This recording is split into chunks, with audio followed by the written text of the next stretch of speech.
ஒன்றும் இல்லை சுவாமி. நீங்க நல்லவராக இருக்கிறீங்க சுவாமி எங்களுடைய வாழ்க்கையில ராஜனே.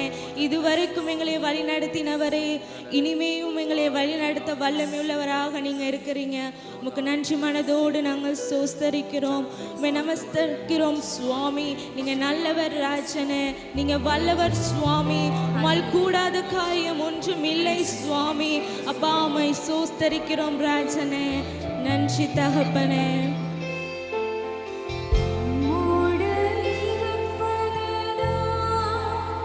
சிந்தனையோடு ஒவ்வொரு வரிகளையும் உணர்ந்தவர்களாக இந்த பாடலை நாங்கள் பாடுவோம்.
உம்மோடு இருப்பது தான், உம்மோடு இருப்பது தான் என் உள்ளத்தின் வாஞ்சையா.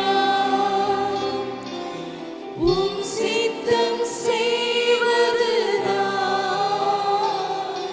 என் இதயத்தின் ஏக்கம். இன்னொரு விசை சொல்லுவோம், உம்மோடு இருப்பது தான், உம்மோடு இருப்பது தான் என் உள்ளத்தின் வாஞ்சையா. உம் சித்தம் செய்வது தான் என் இதயத்தின் ஏக்கமையா. சுவாமி, இந்த கடைசி நாட்களிலும் ராஜனே உம்மோடு இருப்பதும் உம் சித்தம் செய்வதும் எங்களுடைய வாஞ்சியாக மாறணும் சுவாமி. அழிந்து போகிற ஒவ்வொரு ஆத்துமாக்களையும் ராஜனே அப்பா இந்த கடைசி நாட்களில் ஆதாயப்படுத்த கத்தாவே எங்களுக்கு நீங்க கிருபை செய்யுங்க தகப்பனே. கத்தாவே நீங்க நல்லவராக இருக்கிறீங்க எங்களுடைய வாழ்க்கையில அப்பா. எங்களுடைய மரித்து போய் இருக்கிற எங்களுடைய உள்ளான இருதயத்தை ராஜனே நீங்க உயிர்ப்பிக்க வல்லமுள்ள தேவனாக இருக்கிறீங்க சுவாமி. இந்த ஆராதனையின் ஊடாக உம்முடைய பிரசன்னம் எங்களுடைய வழிநடத்தின கிருபைக்காக உமக்கு நன்றி செலுத்துகிறோம் சுவாமி. மிகுதியான காரியங்களையும் ராஜனே உம்முடைய வார்த்தை எங்களுக்கு பசியாற்றுகிற ஒரு உணவாக இருக்கிறது சுவாமி. அந்த வார்த்தையை நாங்கள் சத்தியமாக கேட்க ராஜனே. நீங்கள் இன்றைய தினத்தில் எண்ணத்தை கொண்டு நீங்கள் எங்களோட பேச இருக்கிறீங்களோ ராஜனே, எங்களுடைய காதுகளை திறந்து எங்களுடைய கண்களை திறந்து அதை நாங்கள் காண அதை கேட்க நீங்கள் உதவி செய்யுங்க தகப்பனே. எல்லாவற்றையும் பாதத்தில் படிக்கிறேன். எங்களை தரை மட்டும் தாழ்த்தி உம்மை உயர்த்தி ஜெபம் கேட்கிறேன் நல்ல தகப்பனே. ஆமென். கர்த்தருடைய பரிசுத்த நாமத்துக்கு மகிமை உண்டாவதாக. இந்த காலை வேளையில் உங்கள் கூட சேர்ந்து ஆண்டவரை ஆராதிக்கிறதுல ரொம்ப சந்தோஷமாக இருக்குது. இந்த காலை வேளையில் என்ன காரியத்திலேருந்து உங்களோட பேசணும் அப்படின்னு சொல்லி ஆண்டவர் இடத்துல ஜெபித்து கொண்டு இருக்கும்போது ஒரு வார்த்தை, ஒரே ஒரு வார்த்தை மாத்திரம்தான் என்னோடய இருதயத்தில் வந்துகிட்டே இருந்தது. வளர்ச்சி அப்படின்ற ஒரே ஒரு வார்த்தை. வேறு எதுவுமே எனக்கு கொடுக்கல. அதனால் நான் மறுபடியும் போய் என்ன ஆண்டவரே பேசுகிறது அப்படின்னும் போது மறுபடியுமே அந்த க்ரோத் அப்படின்ற ஒரே வார்த்தை தான் எனக்கு வந்துகிட்டே இருந்தது. அப்போது ஆண்டவர் சபைக்கு இந்த வார்த்தையிலிருந்து ஏதோ சொல்ல விரும்புகிறார் என்று சொல்லி அவருடைய பாதத்தில் அமர்ந்து ஒரு சில காரியத்தை நம்ம இன்றைக்கி காலையில் தியானிக்க போகிறோம். எத்தனை பேருக்கு குழந்தைகள்னால் ரொம்ப பிடிக்கும்? குழந்தைய யாருக்குமா பிடிக்காது அப்படின்னு கேட்குறீங்களா? குழந்தைங்கள்னால் எல்லாருக்கும் ரொம்ப பிடிக்கும்ல. குழந்தைங்களோட அந்த மழலை பேச்சு, கீழே அப்படி நடந்து போகிறது, அவங்க விழுந்து எந்திரிக்கிறது, அதெல்லாம் பார்க்கும்போது எவ்வளோ ரொம்ப அழகாக இருக்குல்ல. ரொம்ப சிரிக்க நம்ம அவங்க பண்ணுறதெல்லாம் பார்த்து ரசிக்கிறதுக்கும் சிரிக்கிறதுக்கும் நம்மளுக்கு ரொம்ப நல்லா இருக்குது. அதே குழந்தை ஒரு 15 வயசு ஆனதுக்கப்புறம் இல்லை ஒரு 20 வயசு ஆனதுக்கப்புறம் குழந்தை மாதிரியே பண்ணிகிட்டு இருந்தால் சிரிப்பீங்களா? சிரிக்க மாட்டோம்ல. ஒரு குழந்தையாக இருக்கும்போது அதை நம்ம ரொம்ப ரசிக்கிறோம். அப்போ அதே குழந்தை 20 வயசு ஆகும்போது அந்த குழந்தை 20 வயசுக்குரிய வளர்ச்சி இல்லைன்னா அந்த குழந்தைய பார்த்து நம்ம என்ன பண்ணுவோம்? ஏன் இப்படி பண்ணுறேன்னு கோவதானே படுவோம். ஆமாவா இல்லையா? நீங்களே கூட பேசலாம், இது பிரச்சனை இல்லை. அது மாதிரி தான் அநேக நேரங்களில் சபையில் நம்ம குழந்தைகளை போல இருக்கிறோம். நம்மளுக்கு முதிர்ச்சி இருக்குது. முதிர்ச்சினா தெரியும்ல, முதிர்ச்சி வயசு ஆகுது, ஆனால் வளர்ச்சி, வயசுக்கேற்ற வளர்ச்சி இருக்கா அப்படின்றது ஒரு மிகப்பெரிய கேள்வியாக இருக்குது. வளர்ச்சினா என்ன? வர்த்திக்க பண்ணப்படுதல்னு சொல்லுவாங்க. அப்புறமா ஆவிக்குரிய வாழ்க்கையில் கனி கொடுக்குற ஜீவியம் அப்படின்னு சொல்லுவாங்க. அப்புறமா விருத்திக்க பண்ணப்படுது. இப்படி அநேக வார்த்தைகள் இருக்குது. க்ரோத்துக்கு நிறைய, இப்போ நீங்கள் கூகுளில் போய் நீங்கள் க்ரோத்தோடைய மீனிங் சினோனிம்ஸ் போட்டிங்கன்னா ஏகப்பட்ட வார்த்தைகள் வரும். அப்படிப்பட்ட வளர்ச்சிகள் இருக்குது. என்னென்ன வளர்ச்சிகள் இருக்குது? தனிப்பட்ட ஒரு வாழ்க்கை வளர்ச்சி இருக்குது. அதுக்கப்புறமா பொருளாதார வளர்ச்சி அப்படின்னு ஒன்று இருக்குது. ஒருத்தவங்க ஒரு கடை ஆரம்பிக்கிறீங்க, அந்த கடை ஒரே மாதிரியே இருந்துகிட்டே இருந்தால் நல்லா இருக்குமா, இல்லை வளரணும்னு நினைப்பீங்களா? கண்டிப்பாக வளரணும்னு நினைப்பீங்க. ஸோ ஒரு பொருளாதார வளர்ச்சி அப்படின்னு ஒன்று இருக்குது. அதுக்கப்புறமா வந்து ஒரு இன்டெலெக்சுவல் growth ரொம்ப முக்கியம். 5ஆம் கிளாஸில் படித்ததையே 10ஆம் கிளாஸில் படிச்சிங்கன்னா நல்லா இருக்காதுல்ல. அப்போ 5ஆம் கிளாஸில் படித்ததை வளரணும், இன்டெலெக்சுவலாக நீங்கள் வளரணும்னா 10th syllabus will be very different. ஆமாவா இல்லையா? இங்கே 10th ஸ்டாண்டர்ட்லாம் இருக்கா இல்லையா? ஓகே, எங்களுக்கு 11th ஸ்டாண்டர்ட் 12th ஸ்டாண்டர்ட் நாங்கள் சொல்லுவோம். ஸோ ஒவ்வொரு இன்டெலெக்சுவல் growthன்னு ஒன்று இருக்குது. அதே மாதிரி ஸ்பிரிச்சுவல் growth அப்படின்னு ஒன்று இருக்குது, ஆவிக்குரிய வளர்ச்சி. நீங்கள் மறுபடி பிறக்கும்போது எப்படி பிறக்குறீங்க? ரட்சிக்கப்பட்டுட்டோம் அப்படின்னு சொல்கிறத எப்படி கேட்பாங்க? அவங்க born again கிறிஸ்டியனா அப்படின்னு கேட்பாங்களா? அவங்க மறுபடி பிறந்த கிறிஸ்தவங்களா? born again கிறிஸ்டியனா? born again அப்படின்னா நிக்கதேமுவை பார்த்து இயேசு கிறிஸ்து கேட்குறாரு. நிக்கதேமு இயேசு கிறிஸ்துவை பார்த்து மறுபடி பிறக்கிறதுனா என்ன அப்படின்னு கேட்குறாரு. அது மாதிரி அப்போ கிறிஸ்தவ வாழ்க்கையில் ரட்சிக்கப்பட்டிருக்கீங்க அப்படின்னு நீங்கள் சொல்கிறீங்கன்னா மறுபடி பிறந்ததை தான் நீங்கள் குறித்து சொல்கிறீங்க. மறுபடி பிறக்கும்போது எப்படி பிறப்பீங்க? பிறக்கும்போது எல்லாரும் எப்படி தான் பிறப்போம்? குழந்தையாக தான் பிறப்போம். அநேக நேரம் நம்ம கிறிஸ்தவர்கள் என்ன ஆயிடுறோம்னா, அந்த மறுபடி பிறந்தாச்சு, ரட்சிக்கப்பட்டாச்சு, அவ்வளோதான், குழந்தையாக தான் இருக்கிறீங்க இன்னும். அப்போ இங்கே அந்த குழந்தையாக இருக்கிறதுல நம்ம என்ன ஆகணும்? ஒவ்வொரு பகுதி இருக்குது.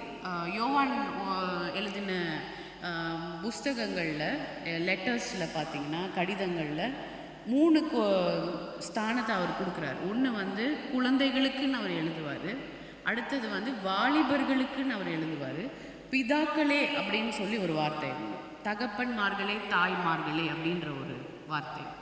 அப்போது முதல் ஸ்டேஜ் குழந்தை, 2வது ஸ்டேஜ் யூத், அந்த வாலிப பிராயம். Even in your spiritual life, உங்களுடைய ஆவிக்குரிய வாழ்க்கையிலுமே இந்த 3 நிலைகள் இருக்குது. கடைசியாக நீங்கள் வந்து பிதாக்களாக, தகப்பன்மார்களாக, தாய்மார்களாக நீங்கள் என்ன பண்ணுவீங்க அப்படிங்க. இந்த கால வேலைக்காக எபேசியர் 4ஆம் அதிகாரம் 14ஆம் வசனம் 15வது வசனத்தை யாராவது ஒருவர் வாசிக்கலாமா? எபேசியர் 4ஆம் அதிகாரம் 14ஆம் வசனம் 15ஆம் வசனம். நாம் இனி குழந்தைகளாய் இராமல், படிங்க, நான் இனி குழந்தைகளாய் இராமல் மனுஷருடைய சூதும், எல்லாருமே எடுத்துட்டீங்களா அந்த வசனத்தை? எல்லார் கையிலையும் இருக்குதுங்களா? நாம் இனி குழந்தைகளாக இராமல். இன்னைக்கு காலையில் கூட ஒரு பாட்டு நம்ம பாடணும், எனக்கு ரொம்ப பிடிச்ச ஒரு பாட்டு. உம்மோடு இருப்பது தான் என் உள்ளத்தின் வாஞ்சையா, உன் சித்தம் செய்வது தான் என் இதயத்தின் ஏக்கமையா அப்படின்னு சொல்லி. நிறைய நேரம் நம்ம எல்லாரும் வந்து கேட்குறது, ஆண்டவரே எனக்கு என் மேலே என்ன சித்தம் வச்சுருக்கிறீங்க? எத்தனை பேர் கேட்டு ஜெபிச்சிருக்கிறீங்க அந்த ஜெபம்? என் மேலே என்ன சித்தம் வச்சுருக்கீங்க, எனக்கு என்ன சித்தம் வச்சுருக்கிறீங்க அப்படின்னு சொல்லி நம்ம கேட்குற ஒரு பாடலை, தேவனுடைய வார்த்தையை நீங்கள் நிறைய நேரம் வாசித்து பார்க்கும்போது நீங்கள் வளர வேண்டும் என்பது தான் தேவனுடைய முதலாவது பெரிய சித்தமாக இருக்குது. நீங்கள் வளர வேண்டும் என்பது தான் முதலாவது தேவனுடைய பெரிய, அடிக்கடி வேதத்தில் நம்ம வாசிக்கிறது வாசிச்சது போல எபேசியர் 4ஆம் அதிகாரத்தில் இந்த வசனம் இருக்குது. நீங்கள் குழந்தைகளாக இராமல் மனுஷருடைய சூதும் வஞ்சிக்கிறமான வார்த்தைகள் எல்லாம் விழுந்து விடாம இருக்கிறதுக்கு நீங்க முதல்ல என்ன பண்ணணும்? வளரணும். இது ஒரு பகுதி. அடுத்து 1 பேதுரு 22ஆம் வசனத்தை வாசிக்கலாம். அழிவுள்ள வித்தினாலே அல்ல, என்றென்றைக்கும் நிற்கிறதும் ஜீவன் உள்ளதுமான தேவ வசனமாகிய அழிவில்லாத வித்தினாலே மறுபடியும் ஜனிப்பிக்கப்பட்டீர்களே. மாம்சமெல்லாம் புல்லை போலவும் மனுஷருடைய மகிமையெல்லாம் புல்லின் பூவை போலவும் இருக்கிறது. புல் உலர்ந்து அதன் பூவும் உதிர்ந்தது, கர்த்தருடைய வசனமோ என்றென்றைக்கும் நிலைத்திருக்கும்.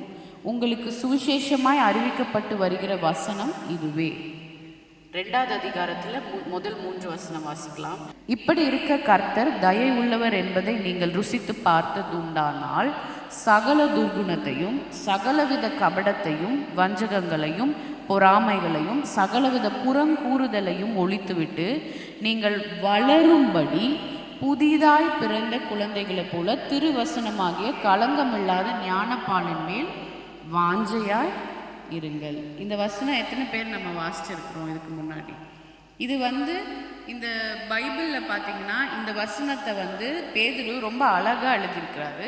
இங்கிலீஷில் அதுக்கு சாண்ட்விச் மெத்தட் அப்படின்னு சொல்லியிருப்போம்.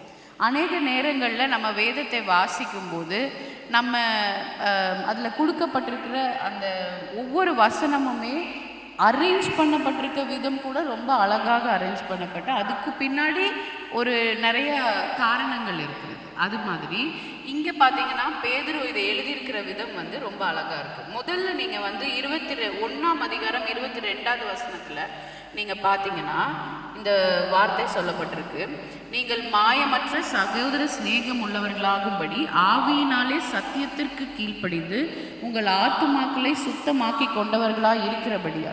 இப்போ முதல்ல 22வது வசனத்தில் ஒரு கட்டளை கொடுக்குறாங்க. என்ன கொடுக்குறாங்க? நீங்கள் சகோதர சிநேகம் உள்ளவர்களாக இருக்கணும், ஆவியினாலே சத்தியத்திற்கு கீழ்ப்படியணும், உங்கள் ஆத்துமாக்களை சுத்தமாக்கி கொண்டவர்களாக இருக்கிறபடியால் சுத்த இருதயத்தோடு ஒருவரோட ஒருவர் நீங்கள் எப்படி இருக்கணுமா? ஊக்க அன்பு உள்ளவர்களாக இருக்கணும் அப்படின்னு சொல்லி முதல்ல 22வது வசனத்தில் ஒரு கட்டளை நமக்கு கொடுக்குறாங்க. அதுக்கப்புறம் பாருங்க 23வது வசனத்தில் அழிவுள்ள வித்தினாலே அல்ல என்றென்றைக்கும் நிற்கிற ஜீவன் உள்ளதுமான தேவ வசனமாகிய அழிவில்லாத வித்தினாலே மறுபடியும் ஜனிப்பிக்கப்பட்டீர்களே. இப்போ ஒரு கட்டளை 22வது வசனத்தில் கொடுத்தாச்சு. 23வது வசனத்தில் பார்த்தீங்கன்னா இது நீங்கள் சாதாரணமாக உங்களால் செய்ய முடியாது. நீங்களாக நினச்சிங்கன்னா எல்லார் மேலேயும் அன்பாக இருக்க முடியாது, எல்லார் இடத்துலையும் விட்டு கொடுக்க முடியாது. அதனால 23வது வசனத்தில் சொல்லியிருக்கு, ஏன் நீங்கள் அதை செய்கிறீங்கன்னா உங்களுக்கு அதனுடைய வல்லமையை ஆண்டவர் என்னது கொடுத்துருக்கிறார்.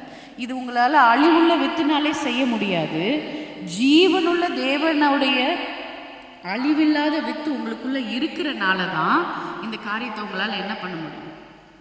மறுபடி ஜனிப்பிக்கப்பட்டிருக்கிறீங்க. அப்படின்னா நீங்கள் மறுபடி பிறந்திருக்கிறீங்க. நீங்கள் மறுபடி பிறந்திருக்கிறதுனால தான் உங்களால் முன்னாடி இருக்கிற கட்டளையாக என்ன பண்ண முடியும்? ஃபாலோ பண்ண முடியும். அதே மாதிரி தான் 2வது அதிகாரத்துலேயும் வசனம் சொல்லுது, சகல துர்குணத்தையும் சகல கபடத்தையும் வஞ்சகங்களையும் பொறாமைகளையும் சகலவித புறங்கூறுதலையும் நீங்கள் என்ன பண்ணணுமா? ஒழித்து விட்டு. அப்படின்றது என்னது? இப்போ கட்டளை. ஆமாவா இல்லையா? இப்போ கட்டளை கொடுத்தாச்சு. அடுத்த வசனம் பாருங்க, நீங்கள் வளரும்படி புதிதாய் பிறந்த குழந்தைகளை போல திருவசனமாகிய களங்கமில்லாத ஞானப்பாலின் மேல் வாஞ்சியாயிரும். இப்போ அந்த கட்டளையை உங்களால் சாதாரணமாக பண்ண முடியாது.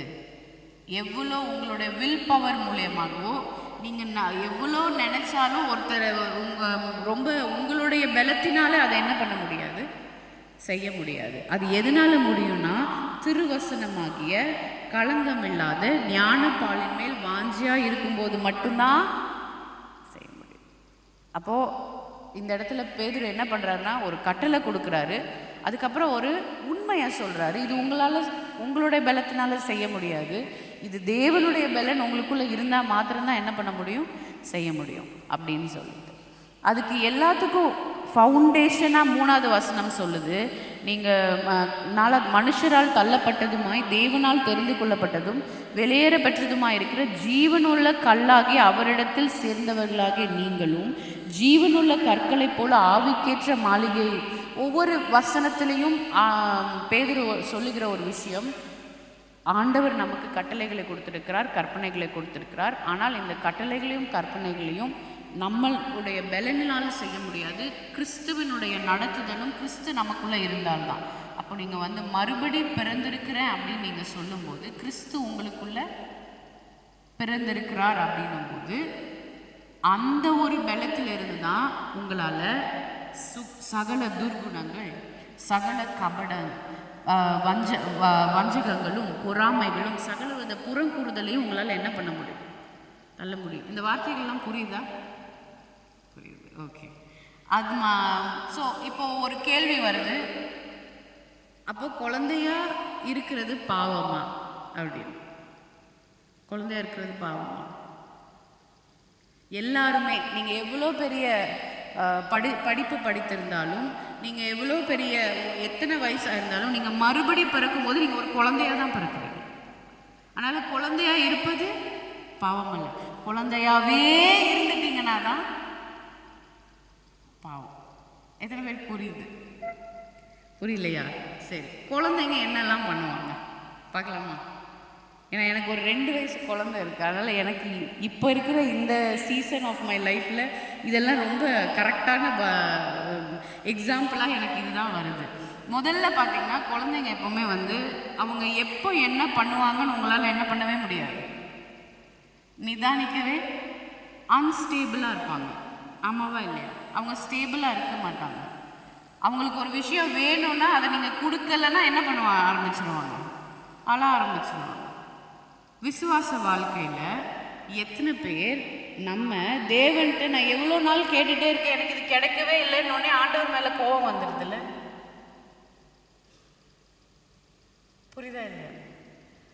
அப்போது இன்னும் நீங்கள் ஆவிக்குரிய வாழ்க்கையில் குழந்தையாக தான் இருக்கிறீங்க. உங்களுடைய உங்களுடைய ஆவிக்குரிய வாழ்க்கை எப்படி இருக்குன்னா, நாள் நல்லா போச்சுன்னா ஆண்டவருக்கு ஸ்தோத்திரம், எல்லாமே ஆண்டவர் நல்லபடியாக பண்ணியிருக்கிறாரு, அவர் என்னை நல்லபடியாக நடத்திட்டு இருக்கிறாரு. ஏதோ ஒரு காரியத்தில் ஏதோ ஒரு சலனம் ஆயிடுச்சு, ஏதோ ஒரு பிரச்சனை ஆயிடுச்சுன்னா, ஏன் ஆண்டவரே எனக்கு மட்டும் இப்படிலாம் நடக்குது, ஏன் ஆண்டவரே என்னை மட்டும் இப்படிலாம் சோதிக்கிறீங்க? அப்போது குழந்தைகள் தான் அப்படி இருப்பாங்கல்ல, ஆமாவா இல்லையா? ஒரு குழந்தைகிட்ட வந்து இந்த ஒரு காரியம் இப்படி தான் நீங்கள் சொல்லி பாருங்கள், அவங்களுக்கு நீங்கள் நல்ல டிவி போட்டு விட்டு உட்கார வச்சிங்கன்னா அவங்க நல்லா இருப்பாங்க. ஆனால் அந்த டிவியை ஆஃப் பண்ணிட்டீங்கன்னா நீங்கள் என்ன பண்ண ஆரம்பிச்சிருவாங்க? அழ ஆரம்பிச்சிருவாங்க. ஸோ ஒரு இமோஷ்னல் அன்ஸ்டெபிலிட்டிலேயே இருக்கிறாங்க. இப்போது நீங்கள் எந்த ஸ்டேஜில் இருக்கீங்கன்றத நீங்களே என்ன பண்ணணும்? ஆராய்ந்து பார்க்கணும். 2வது பாருங்கள், குழந்தைங்கள் வந்து செல்ஃப் சென்டர்டாக இருக்கும். செல்ஃப் சென்டர்டாகனா அவங்கள சுற்றி எனக்கு முதல்ல சாப்பாடு கொடுங்க, எனக்கு முதல்ல பால் கொடுங்க, என்ன முதல்ல கவனிங்க, நீங்கள் யார்கிட்டையும் பேசிகிட்டு இருக்கிறது எனக்கு முக்கியம் இல்லை, மம்மி மம்மி மம்மி மம்மி. நான் வந்து வேலையும் பார்த்துட்டு வீட்டில் ஃபேமிலியும் பார்க்கணும் அப்படின்னும் போது எனக்கு முக்கியமாக கால் வரும்போது தான் என்னை 10 வாட்டி என் பையன் என்னை கூப்பிடுவான், மம்மி மம்மி. எனக்கு இங்கேயும் கவனிக்க முடியல, இவனையும் பார்க்க முடியலையே அப்படின்னு நான் யோசிப்பேன். அப்போ என்னன்னா, நீங்கள் பண்ணுறது எனக்கு முக்கியம் இல்லை, என்ன முதல்ல என்ன பண்ணுங்க, கவனிங்க. அதே நிலைமை சபைக்குள்ளேயும் நிறைய நேரங்களில் என்னுடைய தேவை, என்னுடைய குடும்பம்,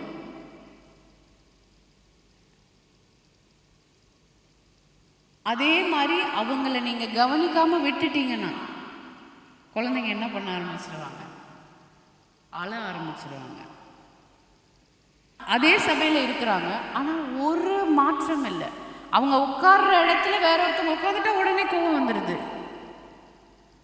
எனக்கு புரியல. அப்போ நீங்கள் எப்படி ஆவிக்குரிய வாழ்க்கையில் வளர்ந்துருக்கிறீங்கன்னு எனக்கு தெரியலையே அப்படின்னு சொல்லும்போது, சபையில் ஆளுநர்களும் பயங்கரமாக இருக்குது, ஆமீன் பயங்கரமாக இருக்குது, அந்நிய பாஷை பயங்கரமாக இருக்குது. ஆனால் அவங்களோட வாழ்க்கையில் ஏன் இன்னும் ஒரு மாற்றம் இல்லை? இன்னும் ஏன் கோபம் உள்ள வைத்திருக்காங்க, வைராக்கியமாக இருக்கிறாங்க, விட்டு கொடுக்குற மனப்பான்மை இல்லை? ஏன்னு நான் ரொம்ப யோசிக்கும் போது தான் இந்த செய்தி ஆண்டவர் வந்து எனக்கு உட்கார்ந்து தியானிக்க அந்த ஒரு காரியத்துக்குள்ளாக நடத்தினார். அப்புறமா தான் ஆண்டவர் வெளிப்படுத்தினாரு, குழந்தைகளாகவே இன்னும் இருக்கிறாங்க, அவங்க இன்னும் வளரலை. நான் சொன்னேன் முதல்ல, குழந்தையா பிறக்கிறது தப்பு இல்லை, ஆனால் குழந்தையாவே இருந்துட்டீங்கன்னா தான் பிரச்சனை. 3வது, குழந்தைங்களுக்கு நீங்கள் பார்த்தீங்கன்னா அவங்களோட அட்டென்ஷன் ஸ்பேன் ரொம்ப கம்மி. அவங்கள ஒரு இடத்துல உட்கார வைக்க முடியுமா? முடியாது, ரொம்ப கஷ்டம், ரொம்ப கம்மியாக இருக்கும் அவங்களோட அட்டென்ஷன் ஸ்பேன்.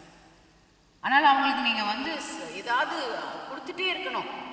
அது மாதிரி ஆண்டவர் ஏதாவது ஒரு அற்புதம் செஞ்சுக்கிட்டே இருக்கணும், ஏதாவது கொடுத்துக்கிட்டே இருக்கணும். இல்லைன்னா நம்மளுக்கு என்ன ஆகாது?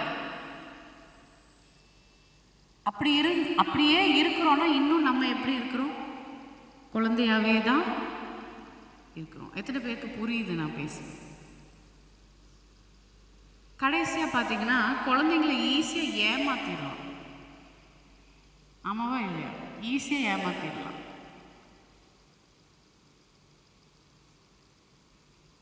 சில நேரங்களில் எது தேவனுடைய சத்தம், எது சாத்தானுடைய சத்தம், எது தேவனுடைய சத்தம் ஆவியானவர் பேசுறது, எது என் மாம்சம் பேசுதுன்னு நம்மளுக்கு என்ன பண்ண முடியல. நம்ம அநேக நேரங்களில் நம்மளுடைய கோபங்களும் நம்மளுடைய வைராக்கியங்களும் நம்ம பிடித்திருக்கிற காரணம் என்ன அப்படின்னு நீங்கள் பார்த்தீங்கன்னா, நான் ஆவியானவருடைய சத்தத்துக்கு இடம் கொடுக்காம நம்மளுடைய மாம்ச சத்தத்தை இதுதான் கரெக்டுன்னு நம்ம பிடிச்சிட்டு இருக்கிறதுனால தான் அதை என்ன பண்ண முடியல, டிஸ்டிங்விஷ் பண்ண முடியல. நம்ம ஏமாந்துடுறோம் ரொம்ப ஈஸியாக. அந்த வசனத்தில் சொல்லப்பட்டிருக்கு, 1 பேதுரு 2ஆம் அதிகாரம் முதல் 3 வசனம் வாசிக்கலாமா? இப்போ குழந்தைகளாக இருக்கிறது இப்படின்னு சொல்லி நம்ம பார்த்தோம். அடுத்து இந்த குழந்தை ஸ்டேஜ்லேருந்து நான் வெளியில் வரணும்னா நான் என்ன செய்யணும் அப்படின்னு நீங்கள் கேட்டிங்கன்னா கரெக்டாக செய்தியை கவனிச்சுட்டு வரீங்க அப்படின்னு அர்த்தம். குழந்தை பருவத்திலிருந்து நான் வளரணும்னு நினைக்கிறேன், நான் என்ன செய்கிறது அப்படின்னு நீங்கள் கேட்டிங்கன்னா, முதல்ல பார்த்தீங்கன்னா முதல் வசனத்தில் கர்த்தர் தயை உள்ளவர் என்பதை நீங்கள் ருசித்து பார்த்தது உண்டானால், முதல்ல நீங்கள் என்னுடைய பாவம் மன்னிக்கப்பட்டிருக்கு, என்னுடைய மீறுதல்களை ஆண்டவர் என்ன பண்ணியிருக்கிறாரு, மன்னித்திருக்கிறாரு அப்படின்ற அவருடைய தயையை நீங்கள் ருசிச்சிட்டீங்கன்னு வைங்க, மற்ற பாயிண்ட் எல்லாம் சகல துர்குணங்களும் கபடங்களும் மற்றவங்க மேலே இருக்கிற விரோதங்கள் எல்லாமே என்ன ஆகிடும், உங்களால் ஈஸியாக மன்னிக்க முடியும். அந்த மன்னிப்பு தேவன் எனக்காக மரித்திருக்கிறார், என்னுடைய பாவங்களுக்காக மரித்திருக்கிறார், என்னுடைய மீறுதல்களை அவர் ஏற்றுக்கொண்டார், அவருடைய இரத்தத்தினால நான் பாவம், என்னுடைய பாவங்கள் மன்னிக்கப்பட்டதுன்றத புரிந்து கொள்ளாத வரைக்கும், அதை நீங்கள் உணராத வரைக்கும் இன்னொருத்தரை உங்களால் மன்னிக்க முடியாது. இன்னொருத்தரை உங்களால் இங்கே சொல்லப்பட்டிருக்கிற அந்த கட்டளையை உங்களால் ஃபாலோ பண்ண முடியாது. நீங்கள் அதனால தான் இவ்வளோ போராட்டங்கள், அதனால தான் நீங்கள் உங்களுடைய மாம்ச பலத்தில் ட்ரை பண்ணுறதுனால தான் அதை பண்ண முடிய மாட்டேன். முதல்ல சொல்றது கர்த்தர் தயை உள்ளவர் என்பதை நீங்கள் ருசித்து பார்த்தது உண்டானார். நீங்கள் அதை ருசிச்சிட்டீங்கன்னு வைங்க, உங்களுக்கு அது எப்படி ஆகும்னா, நானே ஒரு பெரிய பாவி, என்னையே ஆண்டவர் மன்னிச்சிட்டாரு, எனக்கு முன்னாடி அவங்க யார் என்ன செய்தாலும் அதை எனக்கு மன்னிக்க ஒரு பலன் ஆண்டவர் கொடுத்துருவார். ஆமாவா இல்லையா? எத்தனை பேர் விசுவாசிக்கிறீங்க? முதல் விஷயம். ரெண்டாவது விஷயம், 2வது வசனத்தில் நம்ம பார்த்தோம். 2வது வசனம் வாசிங்க. 3வது வசனம் வாசிங்க. 2வது இது களங்கம் இல்லாத திருவசனமாகிய ஞான பாலின் மேல் வாஞ்சையாயிரு. வசனத்தின் மேலே ஒரு வாஞ்சை. முதல்ல கர்த்தர் தயை உள்ளவர் என்பதை ருசித்து பார்க்கும் பொழுது நம்மால் அந்த குழந்தை பருவத்திலிருந்து கொஞ்சம் கொஞ்சமாக என்ன பண்ண முடியும், வளர முடியும். அவருடைய அன்பு எப்போவுமே தேவையில்லை. குழந்தைங்களுக்கு சொல்கிற மாதிரி எப்போவுமே அற்புதம் தேவையில்லை, எப்போவுமே தீர்க்க தரிசன வார்த்தைகள் தேவையில்லை. வளர்கிறவங்களுக்கு நல்லா தெரியும், சில நேரங்களில் தேவன் அமைதியாக இருக்கும்போது, ஐயோ தேவன் என் கூட இல்லையா, என்னை விட்டுட்டாரான்றதை விட, தேவன் அமைதியாக இருந்தாலும் அவர் நல்லவர், என் வாழ்க்கையில் இதை நன்மைக்காகவே அனுமதித்திருக்கிறார் என்றதை, அது எப்போனா நீங்கள் பிதாவாக வளர்ந்து ஒரு யூத் பருவத்துக்கு வரும்போது, யூத் பருவத்தில் வந்த உடனே உங்கள் பிள்ளைய கைப்பிடிச்சிட்டே நீங்கள் கூட்டிகிட்டு போயிட்டு இருக்க மாட்டீங்க. என்ன பண்ணுவீங்க, நீ முன்னாடி போ, பரவாயில்ல நீ செய். அது மாதிரி ஆண்டவரும் நம்மளை விடுவார், நீங்கள் போங்க. ஆண்டவர் நமக்கு பின்னாடி நின்று நம்மளை என்ன பண்ணுவார், நம்மளை நடத்துப்பார். அவருடைய பாதுகாப்பு நமக்கு எப்போவுமே இருக்கும். அவரோட பாதுகாப்பு இல்லைன்னு சொல்லவே முடியாது. குழந்தையில கைப்பிடிச்சு கூட்டிகிட்டு போன மாதிரியே எப்போவுமே அற்புதம் கொடுத்து, எப்போவுமே தீர்க்க தரிசன வார்த்தை கொடுத்து எப்போவுமே நடத்திட்டு இருக்க மாட்டார். ஏன்னா இப்போ நீங்கள் என்ன பண்ண ஆரம்பிச்சிட்டீங்க, வளர ஆரம்பிச்சிட்டீங்க. பிதாக்களாக ஆகும்போது, தகப்பன்மார்கள் தாய்மார்கள் ஆகும்போது உங்களை கொண்டு மற்றவர்களை தேவன் என்ன பண்ணுவார், நடத்துவார். ஆமாவா இல்லையா? உங்களுடைய ஆவிக்குரிய வளர்ச்சியை வைத்து மற்றவர்களை தேவன் என்ன பண்ணுவார், நடத்துவார். இப்போ முதல் நான் சொன்னேன், உங்களுடைய கர்த்தர் தயை உள்ளவர், நம்மளுடைய கர்த்தர் தயை உள்ளவர் என்பதை நம்ம ருசித்து பார்க்கும் பொழுது மாத்திரம்தான் நம்மளால் குழந்தை பருவத்திலிருந்து ஒன்று ஒன்றாய் நம்ம என்ன பண்ண முடியும், வளர முடியும். ரெண்டாவது, வளர்ச்சிக்கு மிக முக்கியமானது சாப்பாடு, ஆகாரம். நீங்கள் என்ன உட்கொள்கிறீங்களோ அதுதான் நீங்கள் உங்களோட வளர்ச்சியில் பிரதிபலிக்கும். அதுக்கு தான் சொன்ன களங்கம் இல்லாத திருவசனமாகிய ஞானப்பாலின் மேல் வாஞ்சையாய் இருங்க. அது அந்த வசனத்தின் மேலே நம்ம வாஞ்சையாக இருக்கும் பொழுது தான் அந்த வசனம் நமக்குள்ளே போய் கிரியை செய்ய ஆரம்பிக்கும்.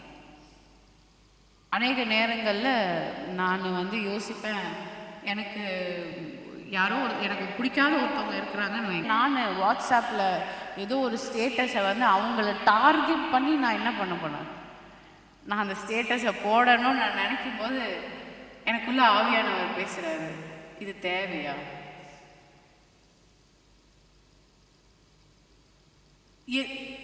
இதை இந்த வேலையில் நம்ம பண்ணுவோம்ல, பண்ணியிருக்கீங்களா? அல்லேலூயா என்ன, ஆமேன் என்ன, வசனம் எடுத்து வாசிக்கணும்னா பாஸ்டர் வாயை மூடுறதுக்குள்ள வசனம் வாசிச்சிடுவாங்க. அந்த அளவுக்கு ஃபாஸ்டாக இருப்பாங்க. சபைக்குள்ள அந்நிய பாஷை பேசுகிறாங்க, வீட்டுக்கு வந்தால் கெட்ட வார்த்தையில் என்ன திட்டுறாங்களே. என்ன பாட்டு இப்போ நம்ம பாடின பாடல்கள் எல்லாம் ஸ்டேட்டஸில் இருக்கும். ஆனால் வாழ்க்கையில் வார்த்தையில் இன்னும் குழந்தைகளாகவே இருக்கோமா? ஆண்டவர் இன்னும் நம்மளை கைப்பிடிச்சிட்டே இருக்கணுமா? நம்ம வளரும் நமக்கு ஆவிக்குரிய வாழ்க்கையில் வளர்ந்தாதான் நம்மளுக்கு உத்தரவாதம் சொல்லி ஆண்டவர் மற்றவர்களை நம்ம கருத்தில் என்ன பண்ணுவார், ஒப்பு கொடுப்பார். எத்தனை பேருக்கு புரியுது? குழந்தைகளாகவே இருக்கும் பொழுது இந்த அடம் பிடிக்கிறது, கோபப்படுறது, வைராக்கியமாக இருக்கிறது, இது எல்லாமே ரொம்ப ஈஸி. வளர வளர வளர தான் கிறிஸ்து நம்மளுடைய இருதயத்தில் இருக்கிற பொறாமை, நம்மளுடைய மாம்சத்தை ஆண்டவர் என்ன பண்ணுவார், முதல்ல அழிப்பார். நம்மளுடைய இருதயத்தில் இருக்கிற எல்லா தேவையில்லாத காரியங்களையும் வெளியே எடுப்பார். எடுத்துட்டு தான் கிறிஸ்துவின் சாயலை நம்ம என்ன பண்ணுவோம், தரிப்போம். நான் யூத் மினிஸ்ட்ரியில் தான் மேஜராக இருக்கிறது. அப்போ அடிக்கடி நான் கேள்விப்படுற ஒரு விஷயம், ஏன் யங்ஸ்டர்ஸ் சபையை விட்டு வெளியில் போகிறாங்க அப்படின்னு நீங்கள் கேட்டிங்கன்னா, முதல் காரியமே ஹிப்போக்ரிசினால தான் அவங்க வெளியில் போகிறாங்க. வார்த்தையும் வாழ்க்கையும் ஒன்றாக இல்லாதனால தான் என்ன பண்ணுறாங்க, சபைக்குள்ளே இருக்கிறவங்களுடைய இயேசு கிறிஸ்துவனால அவங்க ஏற்றுக்கொள்ளாமல் போல, இயேசு கிறிஸ்து மேலே அவங்களுக்கு நம்பிக்கை இருக்கு. கிறிஸ்தவர்கள் தான் கிறிஸ்தவர்கள் சொல்லியும் கிறிஸ்துவின் சாயல் இல்லாமல் இருக்கிறனால தான் அவங்களால என்ன பண்ண முடியல, கிறிஸ்தவத்தின் மேல நம்பிக்கை இல்லாமல் போகுது. நான் கிறிஸ்தவர்கள்னு சொன்னோன்னா கிறிஸ்துவின் சாயலை நம்ம வெளிப்படுத்தணும். கிறிஸ்துவின் சாயல் என்ன? ஆவியின் கனிகள் அன்பு, சந்தோஷம், சமாதானம், சாந்தம், தயவு, இச்சை அடக்கம். இது எல்லாவற்றையும் நமக்குள்ள என்ன பண்ணுவார், ஆண்டவர் உருவாக்கணும்னா குழந்தை பருவத்திலிருந்து நம்ம வளரணும். எத்தனை பேருக்கு இந்த காலை வேளையில் இந்த செய்தி ஆசீர்வாதமாக இருந்தது? நம்ம எல்லாரும் கண்களை மூடி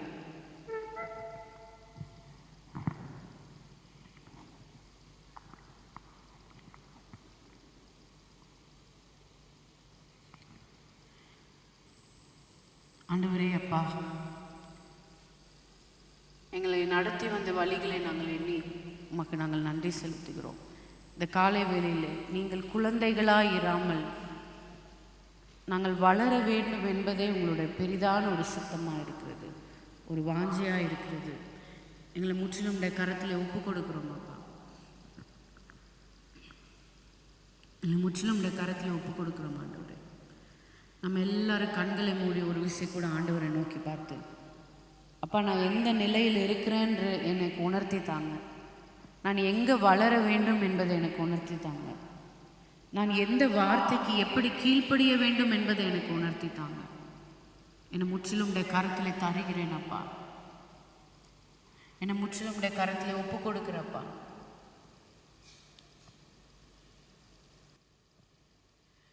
எங்கு செல்ல வேண்டும், என்ன சொல்ல வேண்டும், வழி நடத்தும் ஆவியானவரே.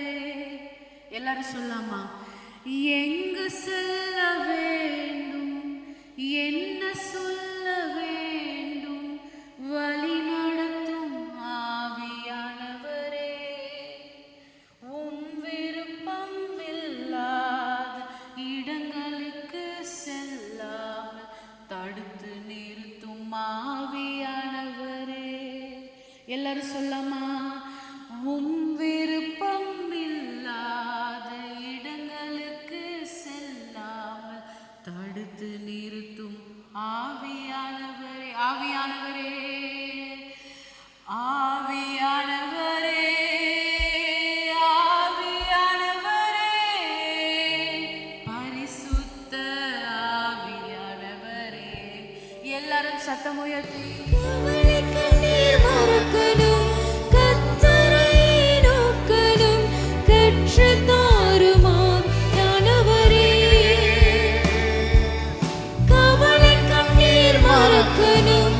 இடங்களுக்கு செல்லாமல் தடுத்து நிறுத்தும் ஆவியானவரே, உம் விருப்பம் இல்லாத இடங்களுக்கு செல்லாமல் தடுத்து நிறுத்தும் ஆவியானவரே, ஆவியானவரே யாவருமாக ஹalleluya ஆவியானவரே, ஆவியானவரே, பரிசுத்த ஆவியானவரே, ஆவியானவரே, ஆவியானவரே, பரிசுத்த ஆவியானவரே, எதிரிகளின் சூழ்ச்சிகள் எதிரிகளின் சூழ்ச்சிகள் சாத்தானின் எதிர்த்து நிற்க பலம் வேண்டுமே, எதிரிகளின் சூழ்ச்சிகள் சாத்தானின் எதிர்த்து நிற்க பலம் வேண்டுமே, வசதிகள் பலவீனங்கள் நீங்கி உற்சாகமாய் நிரப்ப வேண்டுமே,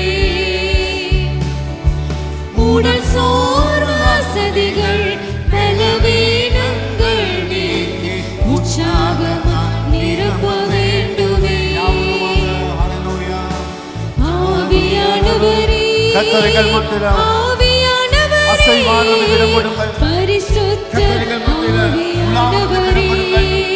கர்த்தர்கள் இதில் பேசுவது இடம் கொடுங்கள். ஆவியானவரே, ஹalleluya ஆவியானவரே, பரிசுத்த ஆவியானவரே, எங்களுக்குள்ளே வாசம் செய்யும் ஆவியானவரே, இந்நாளிலும் சித்தம் போல் நடத்தி செல்லுமையா, எங்களுக்குள்ளே வாசம் செய்யும் ஆவியானவரே, இந்நாளிலும் சித்தம் போல் நடத்தி செல்லுமையா, ஆவியானவரே, ஆவியானவரே, பரிசுத்த ஆவியானவரே, ஆவியானவரே, ஆவியானவரே, பரிசுத்த ஆவியானவரே, பரிசுத்த ஆவியானவரே, ஹalleluya உம்மை ஸ்தோத்திரிக்கிறோம். பரிசுத்த ஆவியானவருக்கு இடம் கொடுங்கள். கர்த்தர் எங்களை நேசிக்கிறபடியால் எங்களோடு இருந்து பேசுகிறவராக இருக்கிறார். ஹalleluya ஹalleluya இந்த காலை வேளையில் வார்த்தை எங்களுடைய உள்ளத்தை தேற்றுகிறதா இருக்கிறது. வார்த்தை எங்களை சரிப்படுத்துகிறதா இருக்கிறது. வார்த்தை எங்களுடைய உள்ளத்தில் இருக்கிறதான எல்லாம் மாம்சமான எண்ணங்கள், மாம்சமான சிந்தனைகள், மாம்சமான நோக்கங்கள், மாம்சத்திலே கட்டி பிடிச்சு கொண்டிருக்கிறதான அந்த காரியங்களிலிருந்து விட்டு விலகி ஆவிக்குரிய ரீதியில் வளர வேண்டும் என்கிறதான அஸ்திவாரத்துக்குள்ளாக தேவனுடைய வார்த்தைங்கிறதான அஸ்திவாரத்துக்குள்ளாக வளர வேண்டும் என்கிறதான இந்த வார்த்தை மிக தெளிவாக எங்களுடைய உள்ளத்தை எங்களுடைய உள்ளூர் எங்களுடைய யாவரும் மேலாக அவர்கள் அந்த வார்த்தைக்குள்ளாக பேசியிருப்பார்கள் நான் விசுவாசிக்கிறேன். பரிசுத்த ஆவியானவர் இடம் கொடுங்கள். ஐயா இனிய மண்ணின் ஆண்டவரே சுவாமி, நான் இன்னும் குழந்தை பருவத்திலே இருந்து கொண்டே இருக்கிறேன். அப்படியே நான் உங்களிடம் எதிர்பார்த்து கொண்டே இருக்கிறேன். வருஷ கணக்காக சபைக்கு வந்தும் கூட ஆவியில் எதுவும் வறட்சி இல்லை. கோபம், கசப்பு, வைராக்கியம், மாம்சங்கள், மாம்சமான சிந்தனைகள், மன்னிப்பு கொடுக்காத தன்மைகள், விட்டு கொடுக்காத தன்மைகள், போராடுற பொறாமைகள் என்னை நிறைந்திருக்கிறதா? இந்த வழியில கர்த்தர் யாவரோடையும் பேசிக் கொண்டிருக்கிறார். பெருமை, அகந்தை போன்ற காரியங்களை நாங்கள் தோண்டி ஆராய்ந்து பார்த்து எங்கள் உள்ளத்தில் இருக்கிறதா இருந்தால் தயவு செய்து நேரத்தில் பரிசுத்த ஆவியானவருக்கு இடம் கொடுங்கள். பரிசுத்த ஆவியானவர் எங்களை சரிப்படுத்துகிறார். அவர் எங்களை மாற்றுறதுக்கு ஆயத்தமாக இருக்கிறார். மீண்டும் எங்களை தொட்டு மீண்டும் எங்களை வழிநடத்துறதுக்கு விரும்புகிறவர்களாக இருக்கிறார். ஹல்லேலூயா. இந்த வேளையில் சுவாமி நாங்கள் துதித்தோம், ஆராதித்தோம் சுவாமி. உடைய வார்த்தை கூடாக சுவாமி நாங்கள் பலன் பண்ண சுவாமி. கர்த்தாவே சுவாமி, இந்த நேரத்தில் சுவாமி எங்களுடைய சபைக்கு தேவையான வார்த்தை நீங்கள் கொடுத்து சுவாமி, நீங்கள் மண்டையில் சுவாமி கர்த்தாவே இன்னும் வளர வேண்டும் என்கிறதான அந்த அபிப்பிராயத்தோடு சுவாமி நீங்க எதிர்பார்க்கிறதான காரியத்தை சுவாமி நீங்க எங்களோடு பேசுறதுக்காக நன்றி ஆண்டவரே சுவாமி. ஹல்லேலூயா, ஹல்லேலூயா. கர்த்தாவே சுவாமி எங்கள் மத்தியில் அந்த வார்த்தை பகிர்ந்து கொண்ட சகோதரி அர்ப்பணிக்கிறேன் ஆண்டவரே சுவாமி. அவங்களுடைய ஊழியம் இன்னும் வளர வேண்டும் என்ற சுவாமி அநேக ஜனங்களுக்கு சுவாமி உடைய வார்த்தை கற்றுக் கொடுக்கத்தக்கதான ஆசீர்வாதத்தை நீர் அவர்களுக்கு தருவீராக ஆண்டவரே சுவாமி. கர்த்தாவே சபையில யாவருமாக இன்னும் அதிகமாக மாம்சத்தில் இருந்து சில பிரச்சனைகளுக்கு தீர்வு காண வேண்டும் என்கிறதான அந்த போராட்டம் இருக்கிறதாக என்றால் அதிலிருந்து மனம் திருமணம் வர்றாங்க. ஆவிக்குரிய ரீதியாக நான் பார்க்க வேண்டும் என்கிறதாக என் கண்களை மாற்ற வேண்டும் என்கிறதா மாம்சமான கண்களிலிருந்து சுவாமி ஆவிக்குரிய கண்கள் திறக்கப்பட வேண்டும் என்கிறதான ஆவிக்குரிய வாழ்க்கை வளர வேண்டும் என்கிறதான அந்த நம்பிக்கையோடு சுவாமி இந்த இடத்திலிருந்து விட்டு போக சுவாமி நீங்க ஆசீர்வதிக்கும்படியாக ஜெபிக்கிறோம் ஆண்டவரே. மற்றவர்களுக்கு விரோதமாக புறம் பேசுறது மற்றவர்களுக்கு விரோதமாக இருக்கிற பொறாமை கசப்புகள் எல்லாம் நீங்கி மன்னிப்பு கொடுத்து மன்னிப்பு பெற்று சுவாமி உடைய நாமத்தை மகிமைப்படுத்துவர்களாக இந்த பூமியில வாழத்தக்கதான ஆசீர்வாதத்தை நீர் எங்களுக்கு தருவீராக ஆண்டவரே சுவாமி. கர்த்தாவே நாங்கள் சுவாமி மேலோட்டமாக வெளிப்பிரகாரமான ஒரு கிறிஸ்தவர்களாக அல்லாமல் சுவாமி உடைய வார்த்தைக்கு உள்ளடங்க வார்த்தைக்கு சுவாமி அடங்கி இருக்கிறதான ஒரு கிறிஸ்தவர்களாக உண்மை உள்ள ஒரு கிறிஸ்தவனாக மாற சுவாமி நீர் எங்களுக்கு ஆசீர்வதிக்கும்படியாக நான் ஜெபிக்கிறேன். நான் அப்பா உடைய அன்பின் கரங்களுக்கு இந்த காலை வழியில் நாங்கள் அர்ப்பணிக்கிறோம். இயேசுவின் நாமத்தினால் கேட்கிறோம் நல்ல பிதாவே சுவாமி. ஆமென், ஆமென். இப்பொழுது தேவனுடைய கிருபையும் குமாரனுடைய அன்பும் பரிசுத்த ஆவியாருடைய வழி நடத்தலும் இன்றும் என்றும் எப்பொழுதும் எங்களோடு இருப்பதாக. ஆமென்.